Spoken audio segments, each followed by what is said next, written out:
સનાતન તત્વો અને બ્રહ્માંડ. બ્રહ્માંડનું બેલેન્સ 6 તત્વોથી. આ આખું બ્રહ્માંડ છે તે શેનું બનેલું છે? કરુદાદાશ્રી કહે છે, આખું બ્રહ્માંડ 6 દ્રવ્યો એટલે કે તત્વોનું બનેલું છે અને આ 6 દ્રવ્યો પરપેચ્યુઅલ એટલે કે કાયમી છે. બ્રહ્માંડમાં આ બધા રૂપાંતરો અને અનેકવિધ રૂપો ને એ બધું જોવા મળે છે. એ 6 દ્રવ્યોના જ સંમિલન વિસર્જનને કારણે છે. એટલે કે એકબીજાની જોડે હોવાપણાથી જુદી જુદી અવસ્થાઓ છે. અને આ એકલું માનવ શરીર જ નહીં, પણ આ બધા જ જીવોના પ્રકારો એ પ્રમાણે છે. આ 6 દ્રવ્યોમાંથી એક દ્રવ્ય પણ ઓછું હોય તો આખા બ્રહ્માંડની રચના રહી જ ના શકે. બ્રહ્માંડનું આ બેલેન્સ 6 દ્રવ્યોને કારણે જ છે. અદ્ભુત બેલેન્સ છે. શાસ્ત્રમાં કહેલું છે કે બ્રહ્માંડે 100 પિંડે અને પિંડે 100 બ્રહ્માંડે. એટલે કે જે 6 દ્રવ્યોનું બ્રહ્માંડ બન્યું છે, આખા સમગ્ર બ્રહ્માંડનું સ્વરૂપ છે એ જ 6 દ્રવ્યોના કમ્પોઝિશન એટલે કે રચનાવાળું પિંડ છે.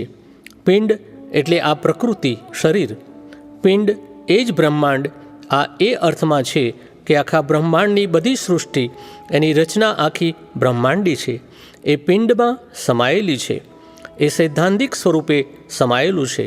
હવે જે સૈદ્ધાંતિક સ્વરૂપે બ્રહ્માંડનું સ્વરૂપ છે, સૃષ્ટિ સ્વરૂપ છે, અને જે સિદ્ધાંતોએ કરીને મૂળ જે આખું વિશ્વ અને વિશ્વની પરિસ્થિતિઓ છે તે બધું અંદર આ પિંડમાં જ છે. દ્રવ્ય પોતાના ગુણ સાથે હોય. દાદાજી, દ્રવ્ય કોને કહેવાય? કરુદાદાશ્રી કહે છે, હવે દ્રવ્ય એટલે કે તત્વ એને કહેવાય કે જે પોતાના ગુણો સાથે હોય અને એ પાછું કાયમનું હોય, પરપેચ્યુઅલ, ઇટરનલ હોય. દ્રવ્ય શબ્દ એકે એક તત્વને લાગુ પડે. તત્વ માત્ર દ્રવ્ય સ્વરૂપ છે. હવે દ્રવ્યનો જે ગુણ છે એ ગુણ દ્રવી રહ્યો છે. ગુણ વગર દ્રવ્ય કહેવાય જ નહીં. ગુણ કોને કહેવાય કે પરિણમનશીલતાવાળું તત્વ અને દ્રવ્ય હોય તો જ, નહીં તો ગુણ ના કહેવાય. જેમ કે સોનું હોય તો એનામાં સોનાપણાના ગુણો છે, માટે તે સોનું છે, નહીં તો એને સોનું ના કહેવાય. અને એનામાં ગુણ ના હોય તો સોના તરીકે એ દ્રવ્ય કોઈનાથી ઓળખી શકાય નહીં. ભલે દાગીનામાં તાંબુ અને ચાંદી સાથે એ મિક્સચર છે ને આખો દાગીનો બન્યો, છતાં સોનું એની ક્વોલિટીથી સોનું જ છે. સોનું એ ચાંદી પણ નથી થતું કે તાંબુ પણ નથી થતું, તો પણ એ સાથે ને સાથે છે. 6 દ્રવ્યો માટે ઇટરનલ અને પરપેચ્યુઅલ આ 2 શબ્દો આપે કહ્યા, તો એમાં શું ફેર છે? કરુદાદાશ્રી કહે છે, એ ટેમ્પરરીનેસ એટલે કે વિનાશીપણું અને પરમેનન્ટનેસ એટલે કે અવિનાશીપણું એ દ્રષ્ટિથી વપરાય છે. આ શરીર જોડે છીએ ને, એટલે શરીર એ ટેમ્પરરી છે અને આપણે પરમેનન્ટ છીએ. એના માટે પરપેચ્યુઅલ એટલે કે કાયમી એ અર્થમાં છે. અને ઇટરનલ એટલે કે શાશ્વતમાં શરીર ના હોય પણ શાશ્વતના અર્થમાં. એ 6 દ્રવ્યો કયા કયા છે? કરુદાદાશ્રી કહે છે, આ 6 દ્રવ્યો એટલે ચેતન, પૂતગલ એટલે કે મેટર, કાળ, આકાશ, ગતિ સહાયક અને સ્થિતિ સહાયક. હવે છેલ્લા જે 4 દ્રવ્યો છે એ આ પ્રકૃતિમાં સાથે છે. ગમે તે પોઝિશન એટલે કે સ્થિતિમાં ગમે ત્યારે એ જોડેને જોડે જ હોય, છતાં આપણા જીવનના વ્યવહારોમાં એ ઉદાસીન છે. તે સહાયક જરૂર છે, એમની હાજરી છે, અને 6 દ્રવ્યો ભેગા છે ત્યાં સુધી આ જીવન ચાલશે. 6 દ્રવ્યોની ભાગીદારી. આ 6 દ્રવ્યોનું શું કાર્ય છે? કરુદાદાશ્રી કહે છે, આખા બ્રહ્માંડમાં અને શરીરમાં આ 6 દ્રવ્યોની ભાગીદારીનો ધંધો ચાલે છે. એમાં દરેકની મર્યાદિત જવાબદારી છે. દરેકને ભાગે એક ષષ્ઠમાંશ જવાબદારી છે. મેટર પૂતગલનો ગુણ ચારેય ગતિમાં 184 ફેરામાં જે બિલ્ડિંગ બ્લોક્સની જરૂર છે ત્યાં માલ સામાન પૂરું પાડવાનો છે.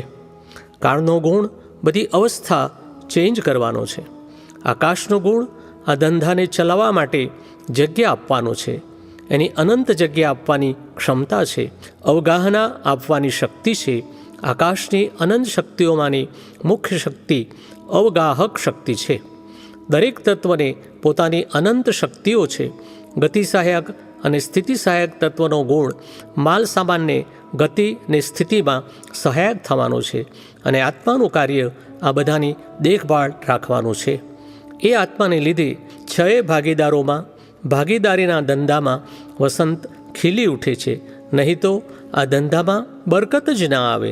અને આ સંસારરૂપી ધંધામાં પણ આત્માની હાજરીના લીધે જ બરકત છે, બાકી બરકત નથી. અને છએ ભાગીદારો પાછા વિતરાગ છે.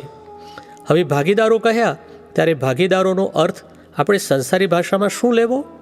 ભાગીદાર એટલે બધી રીતે ભાગમાં ભાગ્યા સ્વરૂપ હોય તે. એમના ભાગે જે આવે તે એમનું ભાગ્યા સ્વરૂપ અને ભાગીદાર કહ્યા. બે ભાગીદાર હોય તો સુખ ને દુઃખ બેઉનું જુદી વહેંચણી કરી નાખે. જો સુખ આજે 100 હોય તો 50-50 લઈ લે, અને દુઃખ આજે 200 હોય તો 100 બેઉ લઈ લે, તો એ સાચા ભાગીદાર કહેવાય.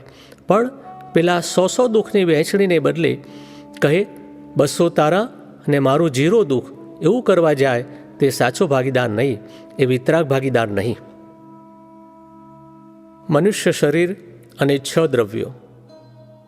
આ 6 તત્વો જે છે એમાં ચેતન અને પૂતગલ બે મુખ્ય છે, અને બીજા 4 તત્વો છે એમાં કાળ તત્વ બહુ મુખ્ય છે. તાત્વિક દ્રષ્ટિથી કાળ એ તત્વ છે, અને અવસ્થા દ્રષ્ટિથી વ્યવહારથી એ કાળ તત્વને વ્યવહાર કાળ કહ્યો. એ તત્વ પૌદ્ગલિક નથી, પરંતુ પરિણમનના પ્રકારોમાં બધા ફેરફારો જગતમાં થયા કરે છે, એમાં એ નિમિત્ત બને છે. આ નિમિત્ત શબ્દ બહુ અગત્યનો છે. કાળ એ દ્રવ્ય સ્વરૂપે તત્વ નથી, પરંતુ એ ફેરફાર લાવવાનું અલ્ટિમેટ યુનિટ એટલે કે અંતિમ એકમ છે. એ હોય નહીં ને બધા ફેરફાર થાય જ નહીં, અને એ રીતે એને તત્વ કહ્યું છે. એક તાત્વિક ભાષાથી એને તત્વ કહ્યું છે, દ્રવ્ય ભાષાથી એને દ્રવ્ય નથી કહ્યું. અહીં આગળ તત્વ અને દ્રવ્યમાં આટલો ફેર છે.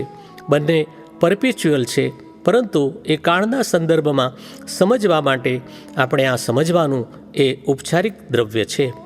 તીર્થંકર ભગવંતોને કેવડી ભગવંતોને કાળ સમયની વર્તના સ્વરૂપ છે, પરંતુ આપણે વ્યવહારમાં જે કાળથી પરિચિત છીએ એ બધો વ્યવહાર કાળ છે. એ અવસ્થાઓને લાગુ પડે છે. એટલે ચેતન, પૂતગલ અને કાળ મુખ્ય છે, અને એના સહાયક બીજા 3 તત્વો છે. એમાં આકાશ તત્વ મુખ્ય છે. આકાશ તત્વ સ્વરૂપે આખું અનંતાનંત એક અને અખંડ છે, અને મુખ્યતાએ કરીને આખા બ્રહ્માંડમાં લોક સ્વરૂપ છે. એના કોઈ રીતે ભેદ ના થઈ શકે, એટલે કે લોક સ્વરૂપ છે, છતાંય એ આકાશ તત્વને ભેદ સ્વરૂપ ના કરી શકે. આપણે આપણાથી જે આકાશ રોકાયું છે, બધાથી જુદું જુદું રોકાયું છે એમ કહીએ, પણ કોઈને એમ નહીં કહી શકે કે આ આકાશ મારું. લાખ ભાગ કરવા જાય પણ કોઈનું નહીં ચાલે. એક જ તત્વ, એના પર કોઈનો ક્લેમ ચાલે નહીં. અને આ જગત ને જગતની સ્થિતિ જે ફેરફારવાળી છે, તેના માટેના બીજા 2 તત્વો, સ્થિતિ એટલે કે અધર્મ તત્વ અને ગતિ એટલે કે ધર્મ તત્વ છે, જે અનુક્રમે સ્થિતિ અને ગતિના સૂચક છે. ગતિ અને સ્થિતિ એ કેટલિસ્ટિક એટલે કે સહાયક તત્વો છે. આકાશ એ પણ એક સહાયક તત્વ છે. કાળ એ પણ સહાયક તત્વ છે. એટલે આ 4 તત્વો બિલકુલ વિતરાગ છે. એ 4 તત્વો તત્વ સ્વરૂપે જ રહ્યા કરે. મુખ્ય રમત આત્મા અને પૂતગલ વચ્ચેની છે. એટલે પરપેચ્યુઅલી જે તત્વો છે ને, આખી પરપેચ્યુઆલિટી છે. તત્વોની એક્ઝિસ્ટેન્શિયલ સ્ટેટ એટલે કે હયાતી છે. એને કારણે આ બ્રહ્માંડની સ્થિતિ છે, પૃથ્વીની સ્થિતિ છે, આપણી સ્થિતિ છે, જીવની સ્થિતિ છે, જીવ સૃષ્ટિ છે. બધું જ છે અસ્થિકાય સ્વરૂપ. એટલે કાળને તત્વ સ્વરૂપે અસ્થિકાય નથી કહેવાયું, પણ બીજા બધા અસ્થિકાય છે.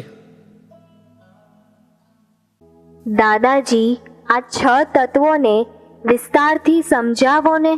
કનુદાદાશ્રી કહે છે 6 દ્રવ્યોને એક પછી એક આપણે લઈએ, સમજીએ. આ 6 દ્રવ્યોમાં એક આત્મા, જેને ચેતન કહીએ છીએ,